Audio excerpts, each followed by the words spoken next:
బలోచరమణ జిల్లా శ్రీ శ్రీ మోదకొండ అమ్మవారి గిరిజన జాతర మహోత్సవాలకి విచ్చేస్తున్న ప్రజాప్రతినిధులకు, అధికారులకు, ఉద్యోగులకు, 50 మంది భక్తులకు స్వాగతం సుస్వాగతం పలికి మొత్తం కూడా పాడేరు మోదకొండ ఉత్సవాల్లో ప్రతిదీ కూడా అక్కడ కనిపిస్తుంది. ఇప్పుడు మీరు ఎవరైనా పండగకి వెళ్తే చూడవచ్చు.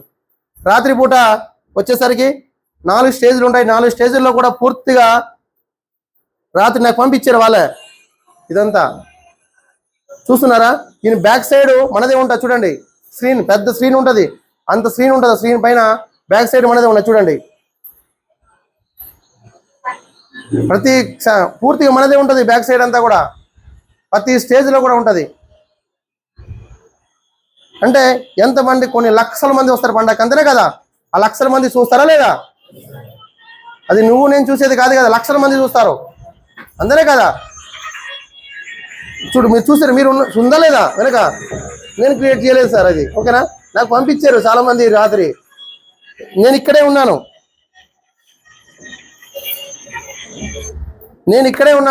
కానీ మనమంతా ఇక్కడే ఉన్నాం, కానీ వ్యవస్థ అక్కడ జరుగుతుంది. ఏంటి కారణం? మనమంతా ఇక్కడే ఉన్నాం, వ్యవస్థ అక్కడ జరుగుతుంది. కారణం ఏంటి చెప్పాలా? మనం ఇక్కడ ఉన్నాం, మనమంతా. నేను కూడా వెళ్ళలేదు పండక్కి, నేను కూడా ఇక్కడే ఉన్నాను, కానీ అక్కడ వ్యవస్థ జరుగుతుంది. కారణం ఏంటి? వాస్తవాలు జరుగుతున్నప్పుడు నిర్భయం, నిక్కష్టంగా ఎక్కడైనా కూడా చెప్పగలుగుతాం మనం, అంతనే కదా. చాలా సంస్థలు, కొన్ని వందల సంస్థలు వచ్చినా కూడా ఏ వ్యక్తి అయినా కూడా ఇంత ధైర్యంగా, ఇంత పాసిబుల్గా, ఫ్లెక్సిబుల్గా ఎవరైనా చేశారా అంటే ఎక్కడ చేయలేదు. అంత కూడా తీసుకొచ్చి వాళ్ళ లబ్ధి కోసమే చూసుకున్నాడు తప్ప ఎక్కడ కూడా చేయలేదు సార్. ఇది ఎటువంటి మనకు లబ్ధి చేకూర్చే పరిస్థితి మన కొరకు ఉన్నా కూడా ఇది ఎవరికి కూడా అన్యాయం చేసే పరిస్థితులు లేదు. అందుకాబట్టి నిర్భయం, నిక్కష్టంగా, నిజంగా జిల్లా స్థాయిలో అన్ని ఫ్లెక్స్లు, పెద్ద పెద్ద ఫ్లెక్స్లు వేసి చిన్న చిన్న కట్అవుట్స్ కాదు, పెద్ద పెద్ద ఫ్లెక్స్లు వేసి, దాంతోపాటు ఆ పండుగ జాతరకు వచ్చేటటువంటి వాళ్ళు ఎవరు వచ్చినా కూడా పూర్తిగా స్టేజ్ల మీద వేసాను. ఎందుకు వేసినది? వాస్తవాలు కాబట్టి, అంతనే కాదు సార్. చూసారా లేదా మీరు కూడా?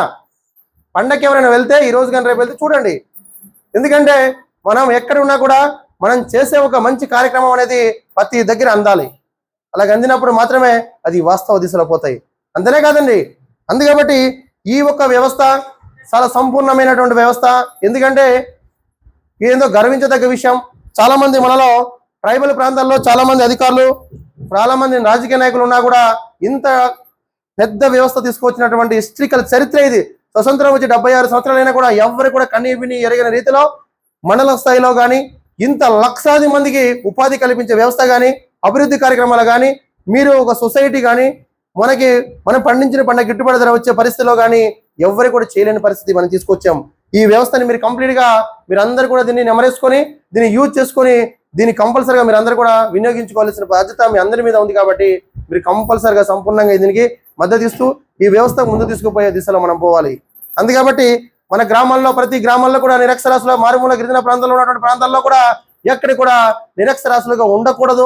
ప్రతి వ్యక్తి కూడా, ఇక్కడ మీరున్న చదువు రాకపోయినా కూడా ప్రతి వ్యక్తి కూడా సంతకం పెట్టే స్థితిలో మీరు అందరు రావాలి అనుకున్నప్పుడు కంపల్సరీ మనకి ఏం తీసుకొచ్చామంటే నైట్ స్కూల్స్ తీసుకొచ్చాను. మీ ప్రతి గ్రామంలో నైట్ స్కూల్ కావాలా? మీకు ప్రతి గ్రామంలో కూడా మీ పిల్లవాడు ఎక్కడైనా 10th క్లాస్, డిగ్రీవో లేకపోతే ఇంటర్మీడియట్ చదువుకుంటే ఆ పిల్లవాడిని నైట్ స్కూల్గా మీరు ఎంచుకోవాలా మీరు? ఓకేనా? నైట్ స్కూల్ పెడదామవుతా? మీరందరూ చదువుకోవాలా. మీరంతా కూడా, మనకి చదువు అనేది చాలా విలువైనది. అందుకబట్టి ప్రతి గ్రామంలో కూడా నైట్ స్కూల్ తీసుకొచ్చాను. ఆ పిల్లవాడు ఎవరైతే చెప్తారో, ఆ టీచర్ ఎవరైతే ఉంటారో ఆ టీచర్కి ఇక్కడ మనం ట్రావెల్స్ ఇస్తాం, జీతాలు ఇస్తాం. ఓకేనా? చేద్దామవుద్దా? మీరందరూ చదువుకుంటారా లేదా? రాత్రి పూట 1 గంట నా కోసం, ఓకేనా? ఎందుకంటే నా కోసం మీరందరూ కూడా నాకు కోఆపరేట్ చేయాలా. ఎందుకంటే చదువుకున్న చిన్నపిల్లలు ఉన్నా కూడా అందులో తీసుకోపోండి. మీరు ముసిరి వాళ్ళు కూడా పడుకోకుండా పనికి వెళ్ళి వచ్చిన తర్వాత కూడా ఒక్కోసారి నాకు గౌరవించి 1 గంట క్లాస్కి వెళ్ళాలి. మీరు వెళ్తారా? నేర్చుకోవాలి చదువు కొద్ది గొప్ప. అంటే అక్షరం ముఖ్యంగా కూడా మనకు రావాలి సమాజం మీద. ప్రతి వ్యక్తి కూడా, ఇక్కడ ఉన్న ముసలి వాళ్ళు కానీ, ఆడవాళ్ళు కానీ, మగవాళ్ళు కూడా చదువు రాకపోయినా, సంతకం రాకపోయినా ఈ ఇప్పుడు రోజున మీరు సంతకాలు నేర్చుకోవాలి కొద్ది గొప్ప. నేర్చుకుంటారా లేదా? నైట్ స్కూల్స్ శ్రీకారం చుట్టాం.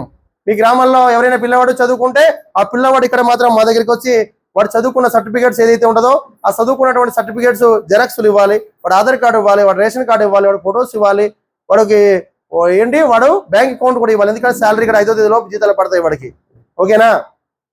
ఇంత అంతని కాదు, ఎంతో కొంత ఇస్తాం. ఎందుకంటే వాడు గంట చెప్పినా కూడా, ఎందుకంటే మనం ఒక దానికి ఏమంటారు వేతనం కింద, అంటే మనకి జీతభత్యాలని పక్కన పెడితే దానికి మనం ఆయనకి పనిచేసినందుకు ఒక వేతనం కింద కూడా ఇచ్చే పరిస్థితి చేస్తాం. ఓకేనా?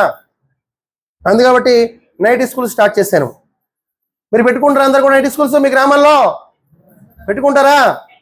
అందుకబట్టి మీరు మాట్లాడుకోండి, మీ గ్రామాలకి వెళ్ళి మాట్లాడుకొని మీ పిల్లవాడు ఎవరైనా చదువుకొని ఉంటే ఆ పిల్లవాడు ఇక్కడ పంపించండి ఆఫీస్కి. ఆ పిల్లవాడు చేయడం వల్ల రేపు వచ్చే సంవత్సరం ఏం చేస్తున్నామంటే ప్రతి మండలాలు కూడా ఆదివాసీ ట్రస్ట్ స్కూల్స్ పెడుతున్నాం. ప్రతి దగ్గర కూడా ఏదైతే గవర్నమెంట్ స్కూల్స్ ఉన్నాయో ఆ మాదిరిగానే ప్రతి మండలంలో కూడా స్కూల్స్ పెడుతున్నాను. అందుకబట్టి ఆ పిల్లవాడు అందులో చేస్తుంటే రేపు ఇందులో వాడు ప్రిన్సిపల్ ఉండొచ్చు, వాడే టీచర్ అయ్యి ఉండొచ్చు. అంతేనే కదా?